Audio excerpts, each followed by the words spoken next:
Welcome to Resiliency Within. I'm your host, Elaine Miller-Karras, and I'm so excited today to have as my guest Kelly Cervantes.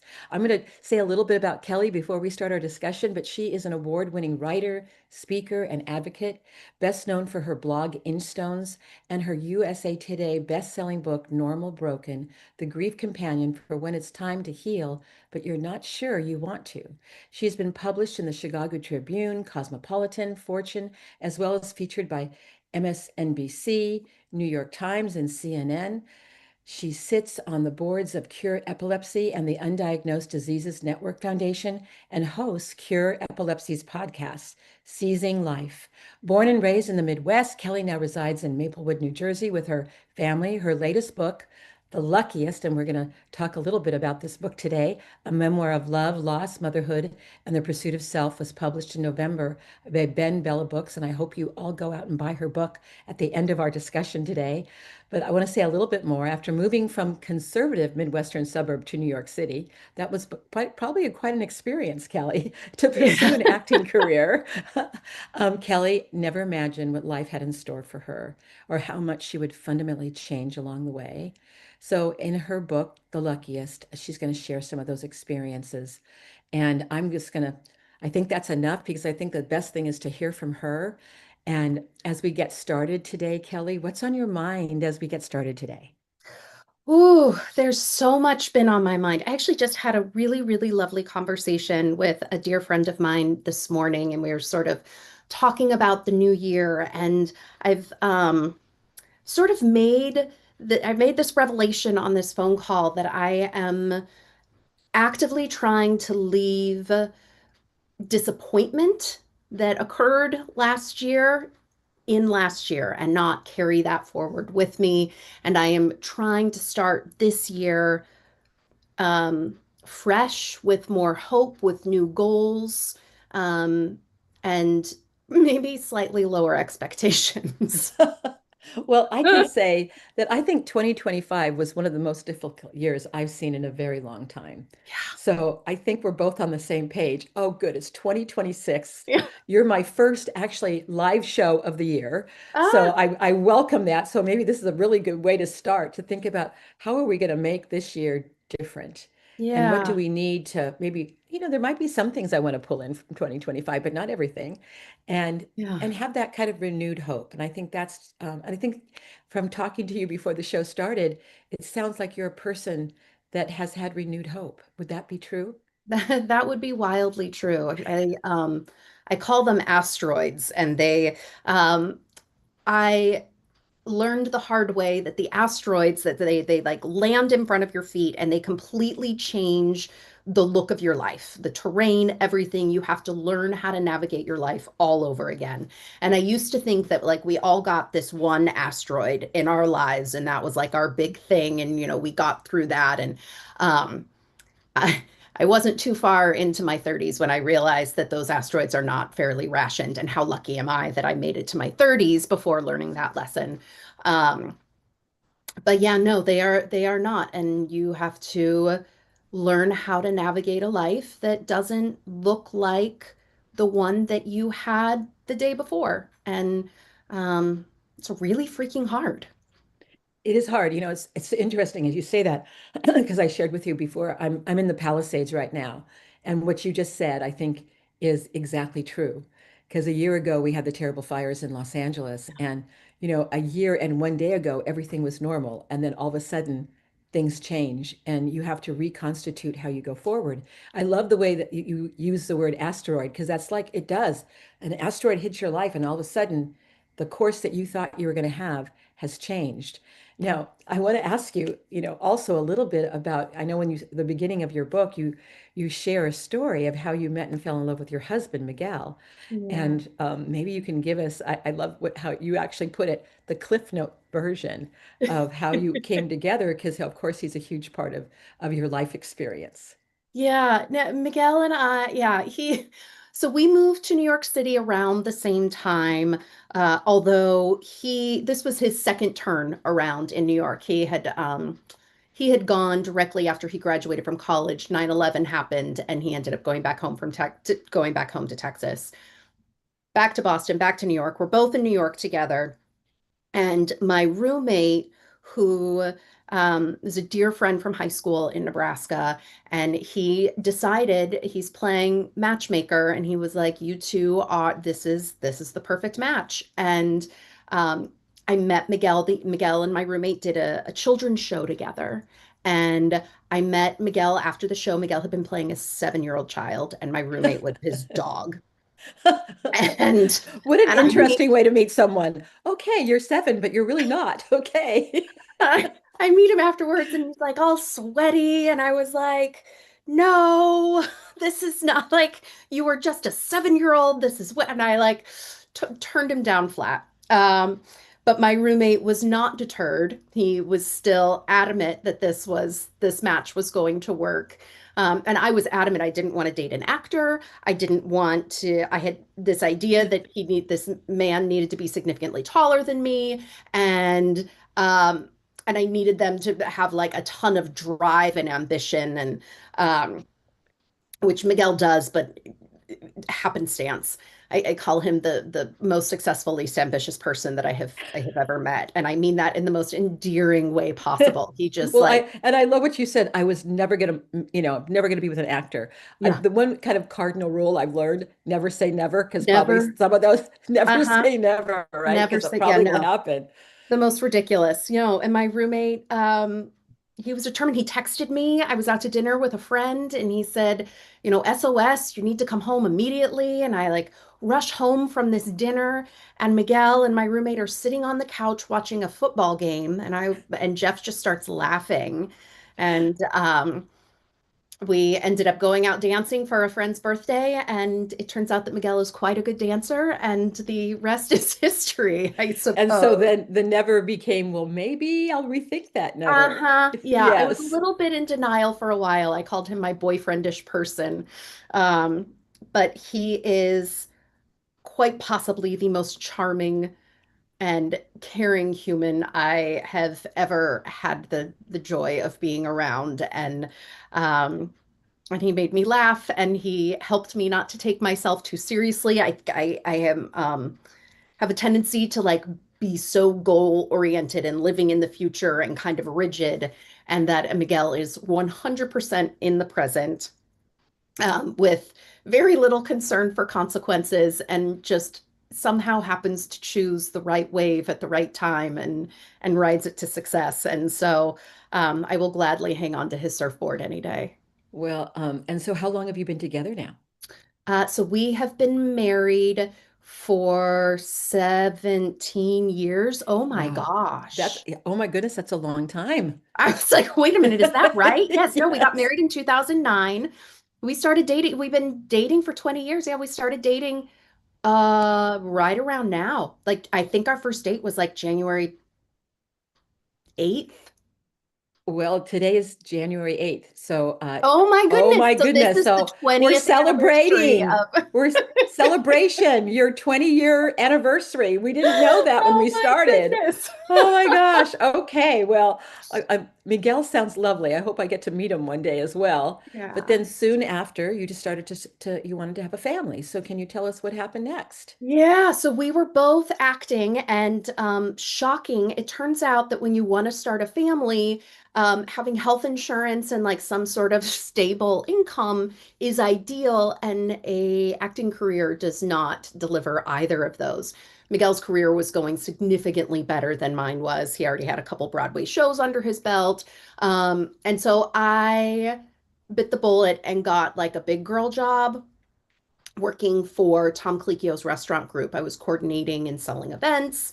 And it shocking. It turns out my like driven future focused self really loved having a salary and health insurance and sales Stability. I bonuses. think it's called stability there, Kelly. Yes, Yes. yes. Yeah. I thrived in all of the ways I feel like the acting world like really ate at a lot of my mental health being in this stable, secure environment, although hospitality and restaurants are not necessarily secure nor stable. Yes. Yes. But um but it was great. I earned enough money to help us buy a house. In fact, they wouldn't even look at Miguel's income because it was so sporadic. He would work for a year and be unemployed for a year.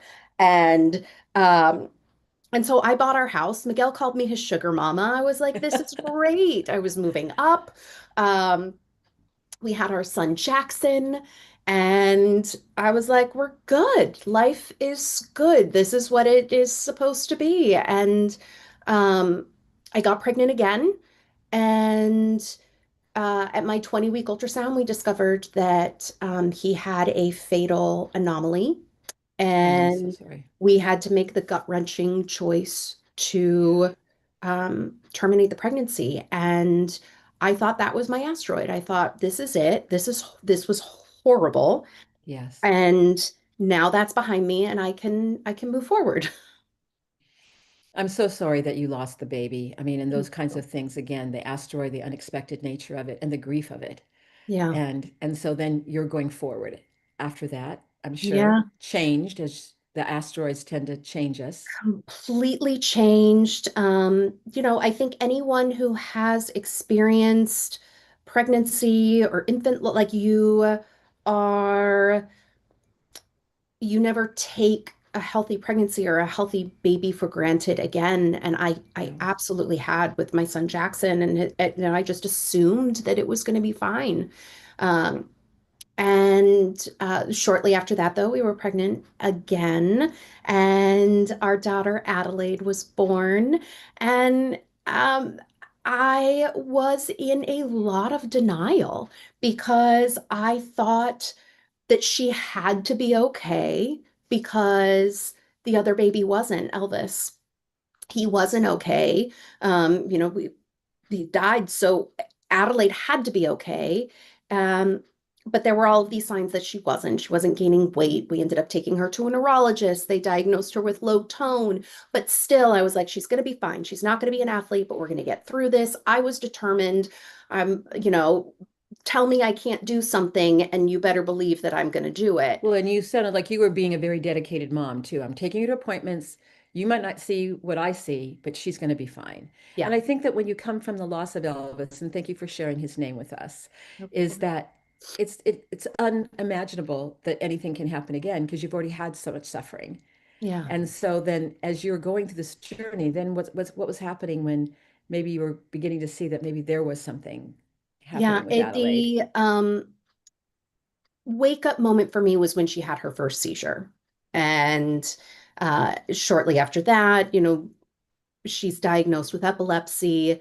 And I still wanted to hold on to this hope. I didn't understand what epilepsy was. I thought that they'll just give her a pill and it'll be fine, not understanding that, you know, there is, a solid third of people who remain uncontrolled on traditional medications, that these medications come with horrible side effects, um, and just sort of you know, how life-changing epilepsy can be, especially for an infant with a developing brain.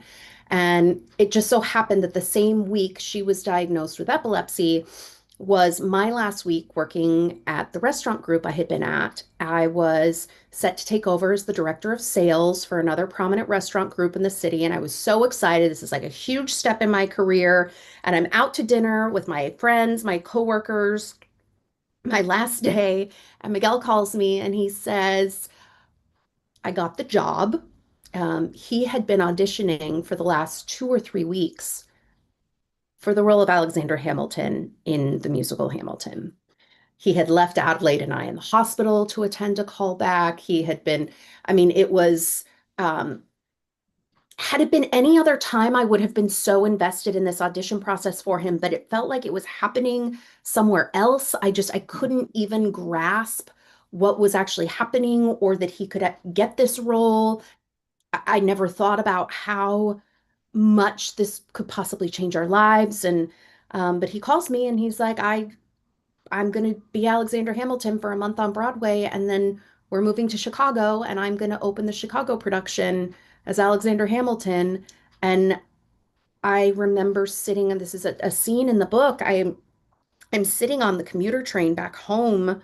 I'd been in New York City. I'm commuting back to New Jersey to our house there, and realizing that I'm not going to be taking this job, Mm. that my daughter is really sick, and um, it's probably not in her best interest to be going back to a daycare at all anyway, and that I have to prepare our family to move halfway across the country to Chicago, where we And didn't how old really was know anyone. how old was Adelaide at this point? How She's 7 months old, 7 months old. So and Jackson is almost 4.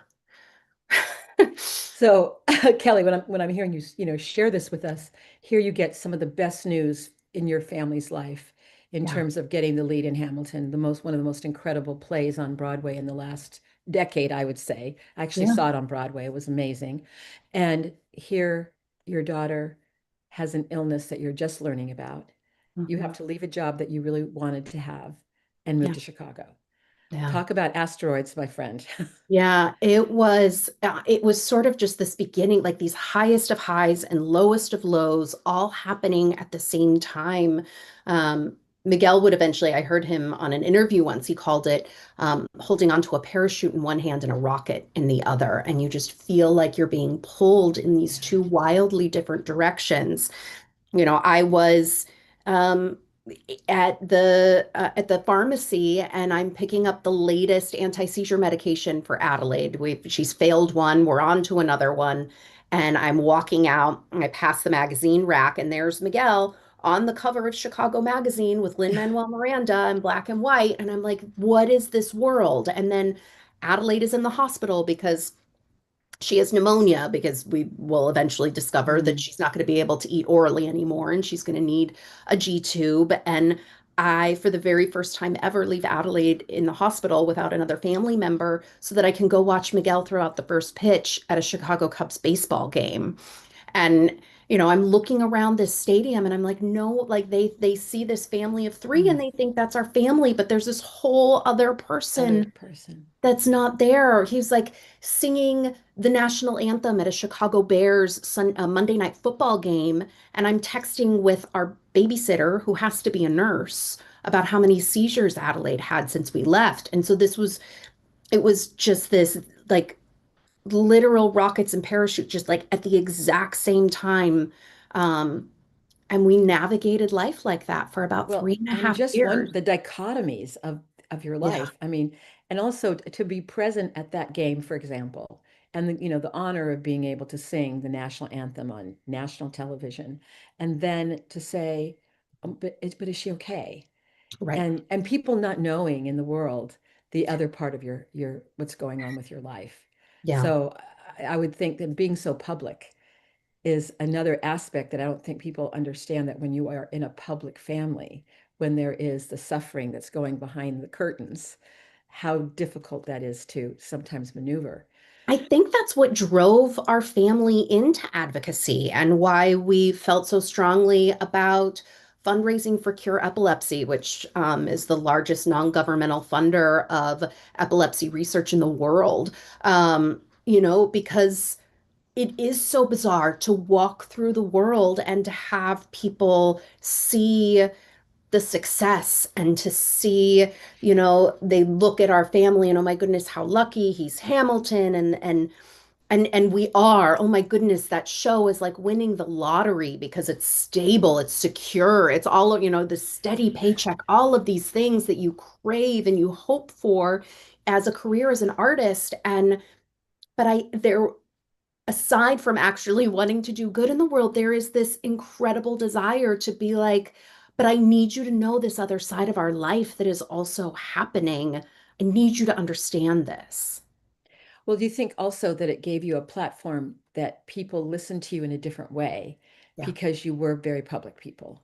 It gave me purpose. I really struggled that first year in Chicago. It was really because I went from being our primary breadwinner to being a stay-at-home mom slash caregiver slash pharmacist overnight.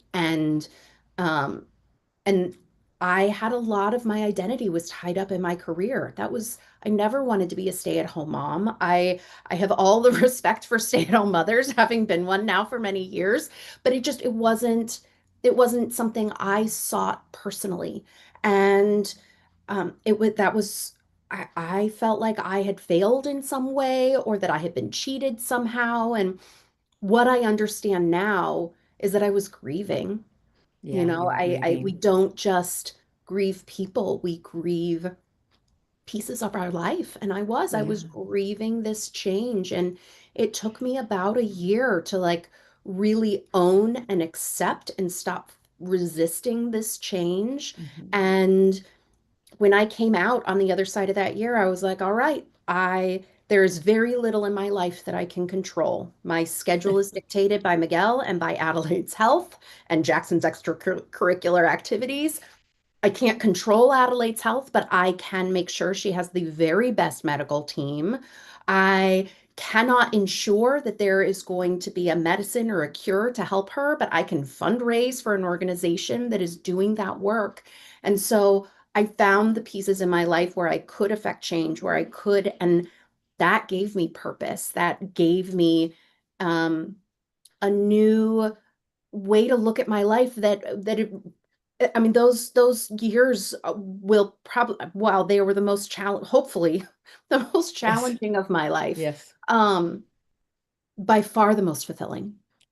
Well, and when you say, I became a stay-at-home mom, I mean that whole shift in identity, but I think there's also being staying a stay-at-home mom with a medically fragile child is Yes. very different Yes. and adds another element in terms of one's identity and just what you have to do in order to be the very strong advocate. It's clear to me that you were for Adelaide. So if you could maybe speak a little bit to that.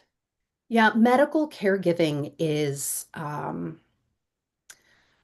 we're hearing about it a lot more now. I think because we are seeing Gen X start to be medical caregivers to their parents. And so you have this generation that is more social media adept. And so we're Yes. talking about these things more now. And thank goodness we are.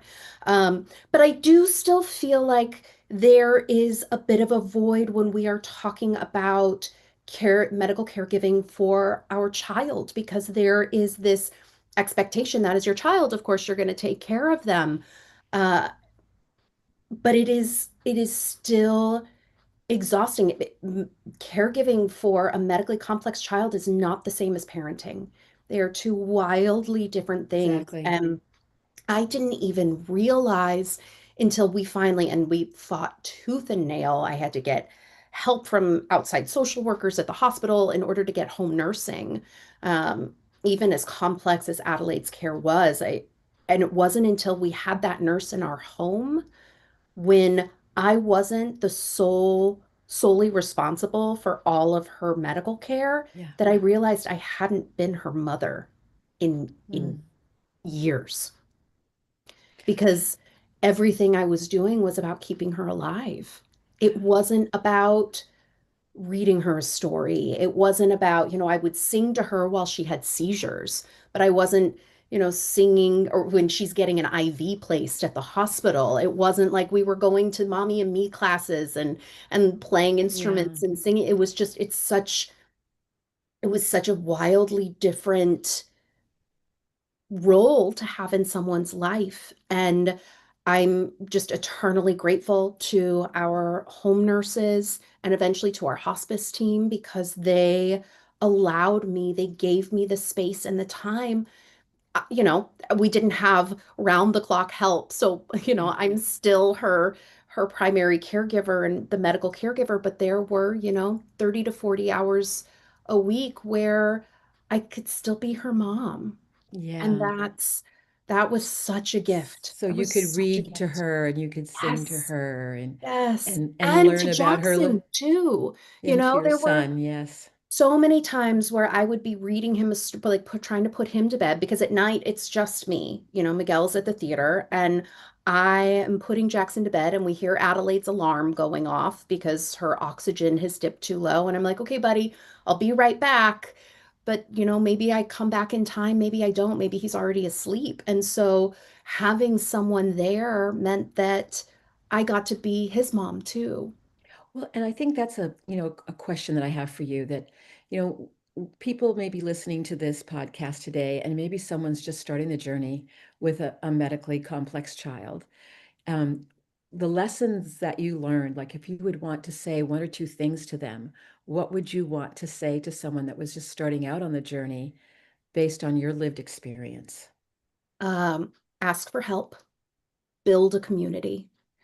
You cannot do this alone. I was very confused in the beginning. I conflated being a mom and being a medical caregiver. I thought that because I was her mom that I could take care of her and I could do all of these things. But they are two different jobs. And I it took me time also because we were in Chicago, we barely knew anyone, so I had to build Yeah. community from scratch. But our I'm still, we ended up leaving Chicago because Miguel was offered Hamilton on Broadway after Hamilton and Chicago closed, and so we don't live there anymore. But those are still some of my nearest and dearest Mm, friends that I have because they were with us, they were with us through all of it. And honestly, they met us when we were in the thick of it. So yes. I they never knew us any other way, And they and they still and they embraced you. and they embraced us. Yes. And there's only so many, like, I can get you Hamilton tickets or I'll get you backstage or what, there's only so much of that you can offer to someone. So I genuinely believe that they actually liked us and that they weren't friends with us just for Well, and that's the Hamilton. other weird part about being in a celebrity position, right?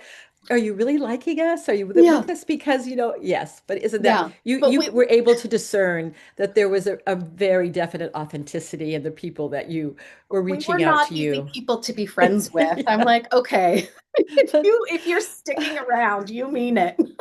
Well, Kelly, we have to take a short break. I can't believe we've already talked for 30 minutes. I think I'm going to have to probably have you come back again because I think Ah, we'll probably have to have a part one and a part two. I would love that. Yes. So we're going to take a short break and we're going to hear from our sponsor, the Trauma Resource Institute, and I will be back with Kelly Cervantes and we'll hear more about her memoir. And also I want to make sure that everybody goes out and buys that book. Tell us the name of it The before. luckiest. The Luckiest. Okay, and you know all the different places where you can buy it. I'm sure lots of people buy it on Amazon, as you Yep. know. Should be So everywhere. yes, okay, we'll take a short break.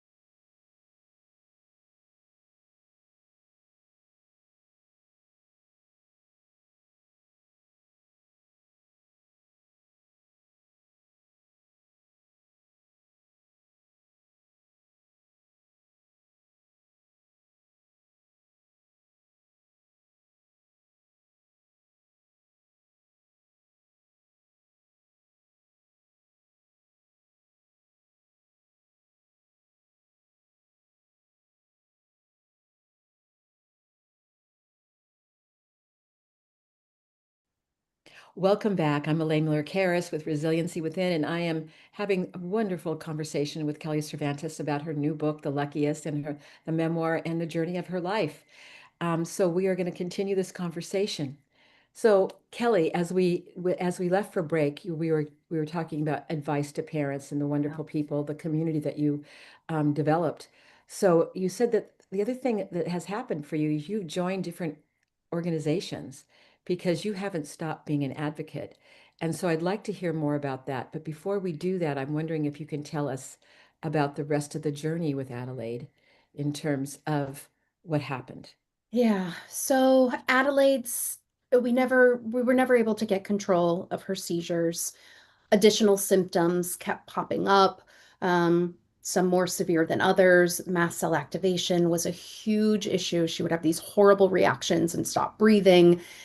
Her quality of life continued to slide down further and further.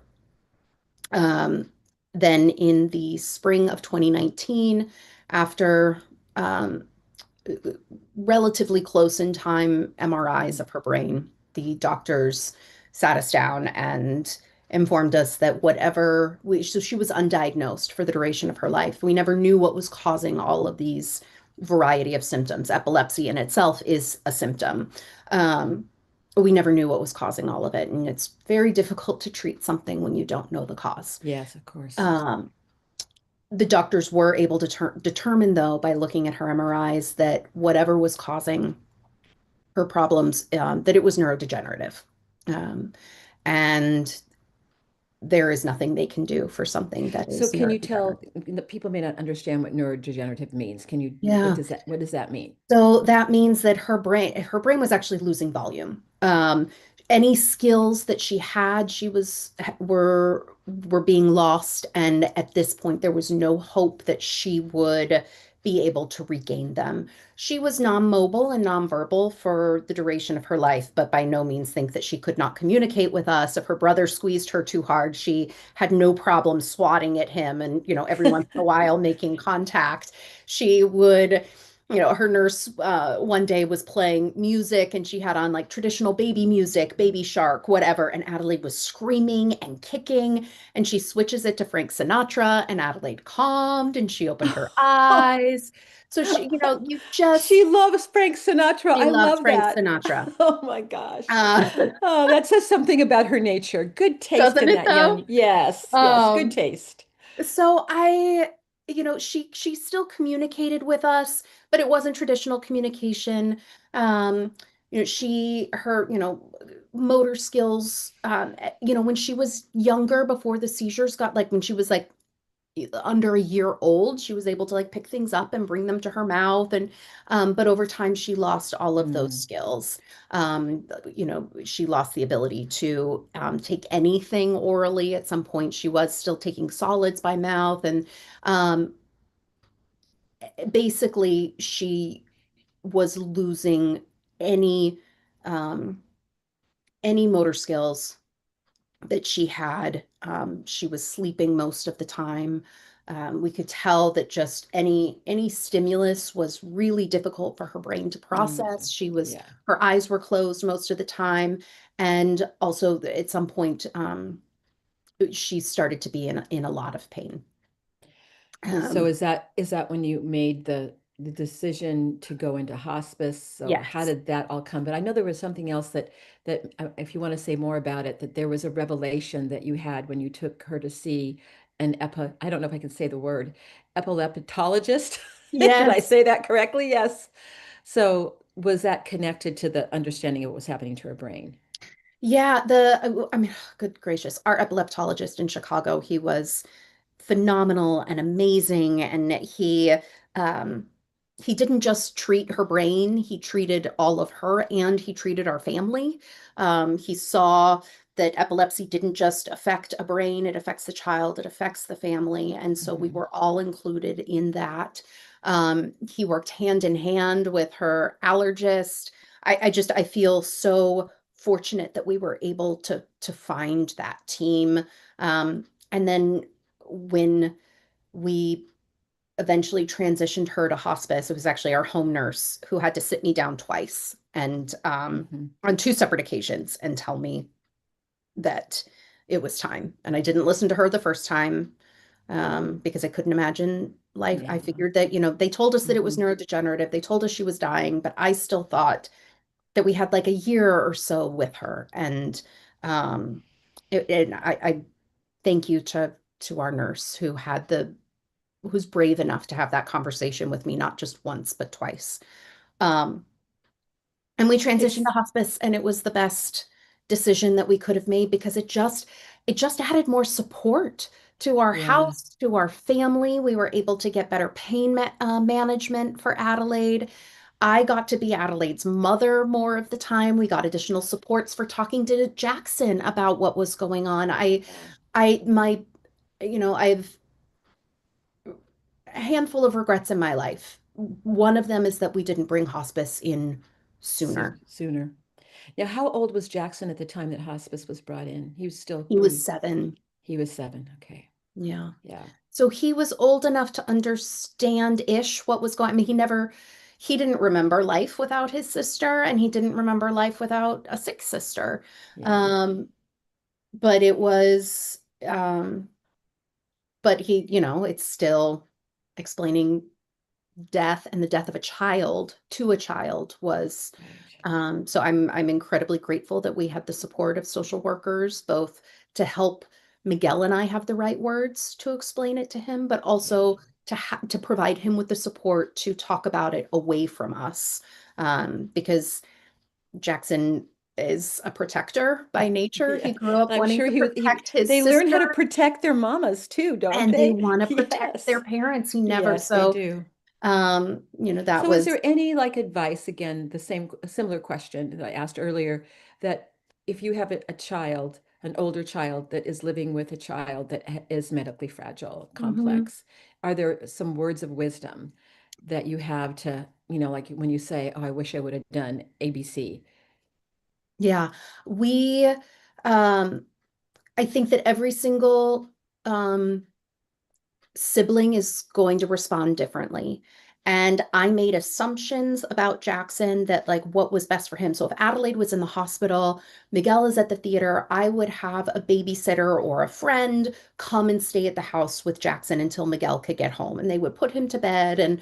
Um, and Jackson finally verbalized to me, and thank goodness that he did, but he was like, how come I always have to have the babysitters? Why can't Adelaide have a babysitter at the hospital? And, obviously that wasn't going to be able to happen. But what I had assumed was that it was going to be best for Jackson to be in his bed, in his home. And in reality, what was best for Jackson was for him to be, um, at a friend's house. Ah, So I I see. I had made a dear friend who, her son and Jackson were best friends, and she essentially adopted Jackson whenever we would go into the hospital, which was around Great. 1 week every month we would spend in the hospital. And was that a relief for you, I It imagine, was to a know that he was wild being relief. cared for? It was a what, like, and he was happier there. And that was, it became like a second family. They had an extra bedroom that he was able to sleep in Oh, and it's sort of so make his great. own. Yes. And so again, I think we have to listen. My advice is to listen to your child, and every child is going to be different, but find out what is going to be the best for them. Jackson loved bringing Adelaide into his classroom and talking about her and sharing about her with his classmates. And that was great for him because then, He got to be a brother, just like when you said you got to be her mother. yeah, That's lovely that you were able to do that. And he was able to do that with her. yeah. So I think it's just about talking to them and listening to them. And then I think also cutting yourself some slack because there's going to, Jackson did. He told me he hated our family. And I had to be like, we're all trying our best. You can't hate our Yeah. family. You can hate epilepsy.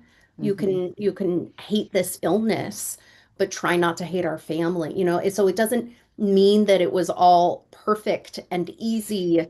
Um, but But you had conversations with him, which is important, where yeah, he could say that I hate my family, because exactly. then you could talk to him about that and help him have different perspectives about what was it that he was really hating, which was how epilepsy was Mhm. impacting the family. Yeah. Separating those two things out, I think, are very important for children because he's still little. He's Yeah. still kind of conceptualizing, how his place in the world. But there's And another, go ahead. oh, Yes. I was just gonna say, and to your point, um, this is going to form who they are. They don't siblings of medically complex children, they don't get a typical childhood. They don't, whatever typical means. This is going to form who they are. Yes. And we can't, like, and and so we as parents have to accept that. What I will say is that I think that Jackson, at now 13 years old, has more empathy in his pinky finger than most adults have in their entire I bodies. bet you he does. But I also see in him this, like, he is very reticent to ever put his needs first. And I know that that is a direct result of, like, him coming in asking me for a snack while his sister's having a seizure, and me having to be like, sure, honey, I'll get you a snack as soon as your sister's seizure is over. Like, Yeah. so I do Yeah. think, I see these pieces in him. So there is the incredible good. He is so caring and aware of other people's emotions. And then there's this other piece where, Mhm. that provider, protector, but also putting his needs second or last. And so those are things that we continue to work with him on. Our Well, children and will it, be impacted. Well, I think that's an important point that you're making that I want to kind of lift up a little bit, and that is that when you go through an experience like this, there is the after wake of it that lasts a lifetime, and that those are the kinds of conversations that don't stop because, the sadness of Adelaide passing and dying, yet that continues to be part, she's still part of the family, and that Absolutely. experience is part of the family. And you said it really beautifully in terms of how that continues to be a conversation with Jackson, and I'm sure with yourself. Yeah, Yeah. absolutely. Over and Yes. over and over. And now, so Adelaide passed away in October of 2019, just days before her fourth birthday. Um, and as these sort of jumping ahead a little bit, but in relation to where our conversation is now in terms of, how these conversations continue, we adopted a little girl 2 years later, Anessa. And so we have these conversations with her now because she sees Adelaide's pictures all over the house. Yeah. We talk about Adelaide openly, and so Adelaide is her sister, and that has been really beautiful, this and healing as well, that we get to bring her memory, Adelaide's memory, forward with us. She is still a member of this family, and now we have a new family member who never knew Adelaide, but still considers her sister. She's still like, because we can talk about her, she feels like she knows her. Well, and Kelly, I just want to say, you know that I'm a social worker and I've worked with so many families. I've been a medical social worker. And sometimes people, and I've heard from so many people as adults being a trauma therapist, where a death happened in the family and no one ever talked about it again.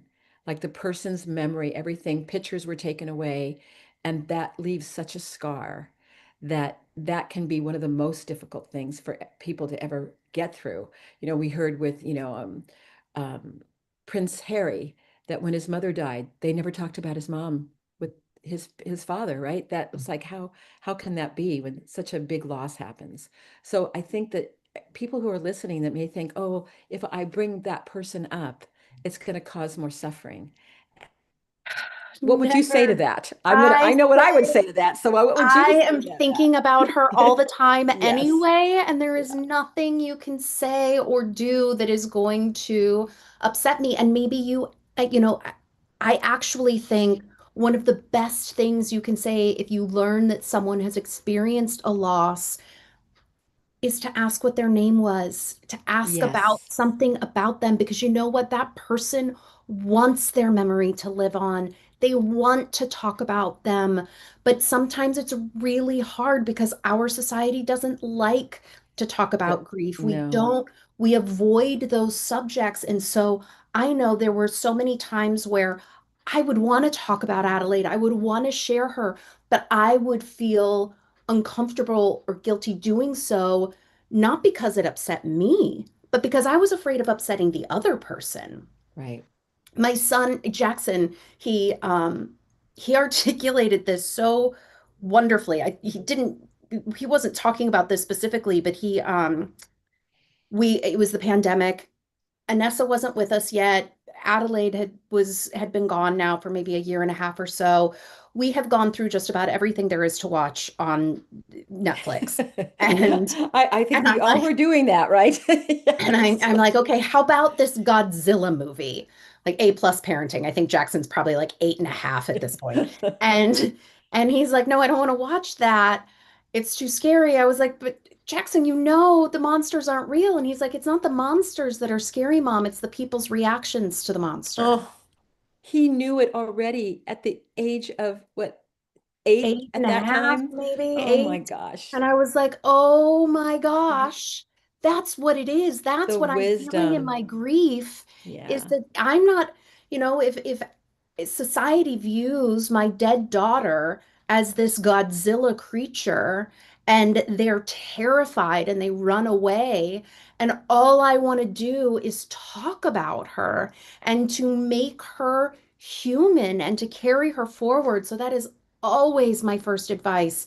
Say their name as much as possible. Yes. Our dear friends in Chicago still have her picture up in their homes, and that just it brings me so much joy to walk into someone else's home who knew and loved Adelaide and see photos of her there. Yeah, It's I think our biggest fear as grievers is that our loved ones are going to be forgotten, that we're going to forget pieces of them because time is a memory thief, and inevitably those memories do dull, and there's nothing we can do about it, but then for other people to not talk about them either, for other people to right. forget them. I think that is one of the most terrifying It's pieces for it's an me. it's an it's another injury, almost a moral injury. But I Hmm. think as you say, we don't know people, we're not taught. We don't know what to say. And so this is why this show to me is important because you're helping us say it's okay to talk to me about Adelaide and probably okay to talk to me about losing Elvis too. Right. 100%. So, and I know even with when we have a pregnancy loss, it's still for many of us a person, but we don't have many people to share it with. So all Right. of that becomes the context of your family. There's some other questions that we had prepared, and there's one that I'm a little bit curious about, Yeah. honestly. And that is, you said Susan Axelrod, the Yes. wife of Obama's advisor, David Axelrod, came to Mhm. see you in Adelaide on one of the occasions when she was in the hospital. And you say that it was very pivotal for you mentally. Yeah. And when we're talking kind of about how, people can talk to me about her, this helps me. How did that visit help? That might be something that would be important for us to know.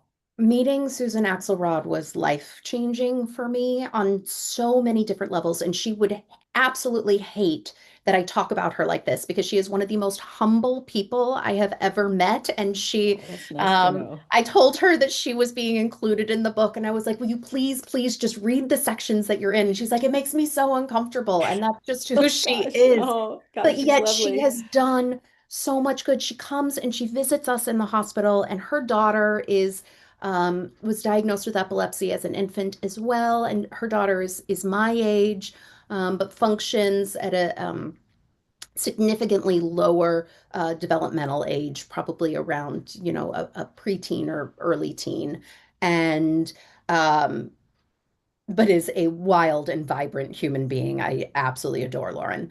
And but Susan comes and visits me, and you can see still the pain in her eyes when she looks at Adelaide Mm. in the hospital crib. And and we're talking, and in that moment, we had just moved to Chicago. We hadn't been there that long. And I'm asking about who her husband is, and she just starts to laugh at me. And I just I hadn't even researched who this person was who was coming to meet me because I'm so involved in it. And I'm like, oh my gosh, yes, I know who David Axelrod is. And I was so embarrassed. But it opens this door because she has this high profile husband who spent a lot of time away from the home. And I too had this high Oh profile my gosh, husband. And that was serendipity. My goodness, that was wonderful that happened. we both that another mom who more or less had to do this on their own. But then to look at her also and see that she has two other healthy sons, and that she still was able to find joy in her life, and that even with this critical illness, that life still goes on, right? That we can still choose to live our lives, whatever that means to us. It Mhm. doesn't have to stop us from enjoying life just because, yes, this piece is really, really hard, but we can still take a family vacation. It's going to be more challenging, but we can still do it. We can find it's okay to allow joy back into our lives, to allow hope and dream and all of these Mm. things. But also, what she introduced to me was advocacy. She started Cure Epilepsy as a mom with no scientific background, with two or three other mothers who also had no scientific background. And they started a nonprofit that gives out grants to medical researchers. And, they brought in their scientific advisors. And, she built this nonprofit from scratch. Yes, her husband is David Axelrod and was working in the White House, and so she had these connections. But how incredible, that she has these connections and she's choosing them. She's choosing to use them to push this science forward. And I was just so inspired that she's doing all of this while she's still battling Lauren's seizures and parenting her other kids while her husband is at the White House. And um, I was like, if she showed me that there is another way to lead this life.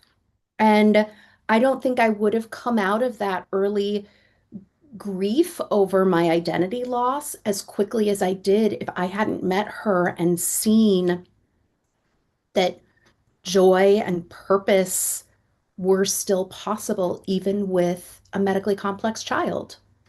Well, and so I think what's important I just want to emphasize having that community that you talked about.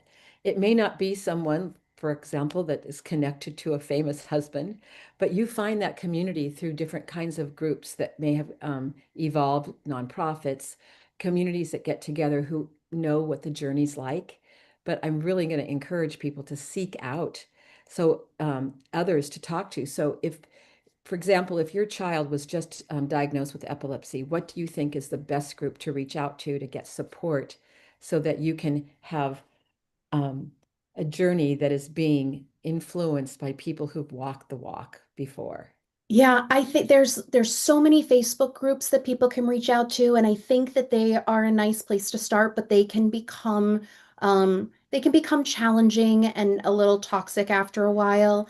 I think social media can be a great resource. Searching hashtags or finding there's so many incredible social media advocates out there who are talking about this that can help you feel not as alone. Um, and then asking at your local hospital if they have community organizations or if there are any parents, um, groups that they lead. Um, Epilepsy is tough because it is um, you can have someone who is leading a completely neurotypical life and holding a job and having children, and then you can have a child like Adelaide. It's such a spectrum, and so it can be challenging to find the people. But that is one place that I think that social media can be really, really beautiful. And then look into the comments, read the comments that people are leaving, connect with those people. That's really how I found an incredible online community. I found originally, I joined a Facebook group for infantile spasms, which was the kind of seizures that Adelaide was having. And very early in our days in Chicago. And I mentioned that I was living in Chicago, and immediately two other mothers who are a part of this same group responded. Me being the planner that I am, 2 weeks later, we're all sitting down and having brunch in my house and they bring their children with them. Oh, And that it was was must have been just wonderful. it was so wonderful, and it was great for Jackson to see these other kids who were kind of like his sister. And and I didn't want to talk about extracurricular activities or, whether she was meeting milestones because she wasn't. I wanted to talk about, where are you getting your physical therapy done? And have you tried this drug? And what Well, shoes you work know, it best is like for a the mommy and AFO? me group. It's a It was mommy a and me group. total, but it was just, it Yes. was the one that I needed. And so I think, you have to find those people. And so starting in the Facebook groups, looking on Instagram, finding community, asking at your hospital. Um, the organizations exist, they are out there, the information is there, and you build your circle, and it really Well, helps when you realize you're not alone. Well, I have to say, I cannot believe the time is almost up. It's just sped by, Kelly. And so I want to make sure that people know that they can get your book called The Luckiest. And maybe we have like a couple minutes left. Why did you choose the title The Luckiest? I know that was something you wanted to talk about in Yeah, our the in a luckiest. minute or so, if you can do Yes. that. Yes. In addition to being Miguel and I's wedding song, he sang The Luckiest while he was proposing to me, which was very sweet. So that was a fun thread to pull through the book. But I've always been fascinated by luck, and um, I sort of came to the conclusion that luck is this perception. And someone can look at my husband on stage and think, oh my goodness, he is the luckiest. And then I'm screaming in the back of my head, I'm like, yes, but our daughter died. And Elvis isn't here, all of these things. And so I I really tried to work through this concept of luck throughout the book. And In the end, I will let the readers see where I landed, but I do believe, no matter what, that I was the luckiest to be Adelaide's mom. And Mm. while I wish that she was still here and I would trade all of the lessons that I've learned and the humanity that I gained from her, um, I don't get to make that choice. And so I'm just incredibly grateful and Mm. so lucky that I got to know her. Oh, Kelly, thank you so much for sharing her with us today and sharing your life. I do hope that maybe you'll come back because I would really love to do a part two on because so much happens between a couple. And how Yes. do you manage to stay a couple? Because many Yeah. people break up when there is a medically fragile child. So if you're willing, I maybe would we can love do a that. part two and talk about how do you maintain relationships with your very important significant other Maybe when we you're can even both. get Miguel to join us for that Oh, one. would you do that? That would be great. So Absolutely. I'll reach out to you and we'll try to do that. Great. And so anyway, thank you so much. It's been a really, I feel honored to have learned from you today. And I Elaine, feel thank the you. spirit of Adelaide is with us, honestly. She Oh my God, look is. at I She feel is. chills. Oh my Yeah, gosh, I think I we're have a both wind feeling chime it. outside my office and it's ringing right now, and that's All one of right. her signs Okay, to she's me. with us. She's with us. And to my listeners, you know that I always end to what else is true. Again, there's suffering, and we as human beings don't get out of this life without suffering. And yet there's something so much more as well that we can learn in terms of lessons that I think Kelly Cervantes has said it so well and in with great beauty and wisdom. So thank you so much for being here. Thank you, Elaine. I appreciate you. Thank you. All right. So bye for now. We'll see you next week.